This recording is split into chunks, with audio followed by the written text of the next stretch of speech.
محترم ناظرین، پروفیسر ضیاء رامش اور شیخ وسیم شہزاد آپ کی خدمت میں حاضر ہیں۔ آج ہم خانیوال شہر کی 86 سالہ پرانی عمارت کی تاریخ بیان کرنے جا رہے ہیں۔ یہ عمارت سرائے بھوجا رام کے نام سے معروف ہے۔ یہ عمارت 1935 کے لگ بھگ بھوجا رام ولد لدھا رام نے تعمیر کی۔ محترم ناظرین، اب ہم سرائے بھوجا رام کے اوپر والے حصے میں آ گئے ہیں۔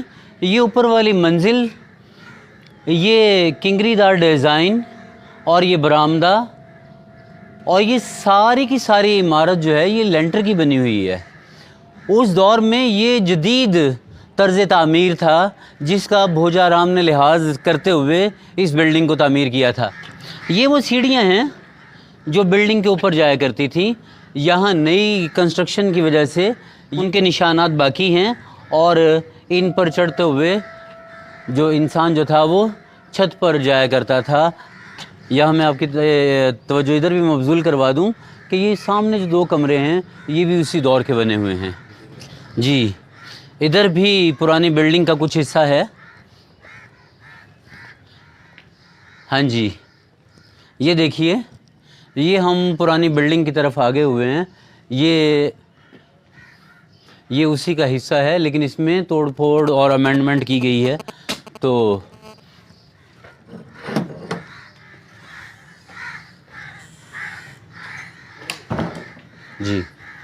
جی جناب، اب ہم مین گیٹ کے اوپری حصے پر آ گئے ہیں۔ دیواریں جو ہیں یہ وہی ہیں، لیکن سیلنگ کروا کر یہ کوئی آفس کسی دور میں استعمال ہوا ہے۔ تو یہ آپ دیکھیے کہ یہ وہ حصہ ہے جو ہمیں باہر سے مین گیٹ نظر آ رہا تھا۔ یہ مین گیٹ کا اوپر والا حصہ ہے۔ آپ یہ دیکھیں کہ بھوجا رام کا کمال یہ ہے کہ انہوں نے اس بلڈنگ کی تعمیر میں جدت کا بھی خیال رکھا ہے، ہوا کا بھی خیال رکھا ہے اور روشنی کا بھی۔ خانیوال کی اکثر عمارتیں ایسی ہیں جہاں بڑی بڑی کھڑکیاں لگی ہوئی ہیں اور بڑے بڑے دروازہ نما کھڑکیاں ہیں تاکہ کمرے ہوادار بھی رہیں، روشن بھی رہیں اور ایک پرسکون سلسلہ جاری رہے۔ تو آپ دیکھیے کہ یہاں بھی یہ میں کھڑا ہوں، یہ میرے قد سے اونچا دروازہ ہے، یہ کھڑکی ہے، یہ بھی کھڑکی ہے لیکن یہ بھی دروازہ نما ہے۔ اچھا، یہ جو دروازہ ہے نا، اس دروازے کے باہر کی طرف گیلری بھی ہے تاکہ کوئی باہر کا نظارہ کرنا چاہے تو وہ اس جگہ کا نظارہ بھی کر سکتا ہے۔ جی جناب، یہ دیکھیے اس کا اوپری حصہ، یہاں یہ لینٹر والی ہے، لیکن اس دور میں جیسے کہ آج کل RCC لینٹر ہے کہ اس میں سریا اور بجری سیمنٹ استعمال کی جاتی ہے، لیکن یہ وہ پرانے دور کی ہے جس میں آپ دیکھیں گارڈر بھی ڈالے ہوئے ہیں اور اس کے علاوہ آپ کو سریا اور اینٹیں وہ دکھائی دیں گی۔ تو یہ اس کا خستہ حال حصہ بھی آ گیا جس سے ہمیں اس کی چھت کی طرز تعمیر کا علم ہو جاتا ہے۔ یہ آتش دان ہے کہ موسم سرما میں یہاں کمرے کو گرم رکھنے کے لیے آگ بھی جلائی جاتی ہوگی۔ یہ ایک گارڈ روم ٹائپ میں ہے۔ ہو سکتا ہے کہ بھوجا رام کے گوداموں کی دیکھ بھال کرنے کے لیے یہاں گارڈ بیٹھتا ہو، گارڈ اپنی رہائش رکھی ہوئی ہو۔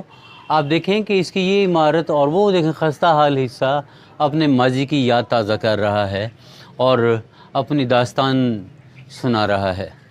اور یہ ہیں اس کی سیڑھیاں۔ ہندو طرز تعمیر میں سیڑھیاں بنانے کا ایک سلسلہ ایسا رہا ہے کہ تھوڑی جگہ اور زیادہ فائدہ۔ خانیوال کی بہت ساری عمارتیں ایسی ہیں جن میں سیڑھیاں زگ زیگنگ میں آتی ہیں اور سیڑھیوں کا اوپری حصہ جو ہے یہ بطور واش روم کے بھی استعمال ہوتا رہا ہے۔ تو یہ دیکھیے یہ سیڑھیوں کا منظر کہ یہ زگ زیگنگ سے آ رہی ہیں۔ محترم ناظرین، ہم اب سرائے بھوجا رام کے ایسے حصے میں کھڑے ہیں جہاں وین سٹینڈ بن چکا ہے. اس کی عمارت کو توڑ پھوڑ کر یہاں ویگن سٹینڈ جو ہے وہ تعمیر کیا گیا ہے. قیام پاکستان کے بعد جب ہندو یہاں سے چلے گئے اس کے بعد یہ عمارت انجمن مسلم راجپوتاں کے حصے میں آئی.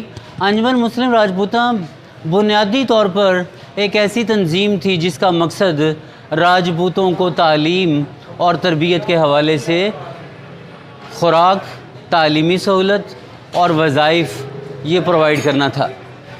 امبالہ شہر میں 100 کمروں پر مشتمل انجمن مسلم راجپوتاں کا بورڈنگ ہاؤس تھا. قیام پاکستان کے بعد جب راجپوت فیملی اس شہر میں آ کر آباد ہوئی ہے تو انہیں اس بورڈنگ ہاؤس کے الاٹمنٹ میں یہ ایریا ملا ہے. آج جس جگہ پر ہم کھڑے ہیں یہ انجمن مسلم راجپوتاں لاہور سرکل خانیوال کی ایک تنظیم ہے، اس کے زیر انتظام یہ ایریا جو ہے یہ چل رہا ہے. تو معزز ناظرین، آپ کو ہماری ویڈیو پسند آئے تو ضرور اسے لائک کیجیے گا اور سبسکرائب بھی کیجیے گا اور بیل آئیکن بجا دیجیے گا تاکہ آئندہ جو بھی ہماری خانیوال سٹی کی ہسٹری کے حوالے سے ویڈیو آئے آپ اس سے محظوظ بھی ہوں اور اپنے شہر کی تاریخ سے واقف بھی ہوں. تو میں آپ سے اجازت چاہوں گا. آپ کا ہوسٹ ضیاء رامش، اور آپ یوٹیوب چینل کا جو نیم ہے وہ یاد رکھیے Zia Ramish films. Thank you very much. بہت مہربانی، نوازش، شکریہ.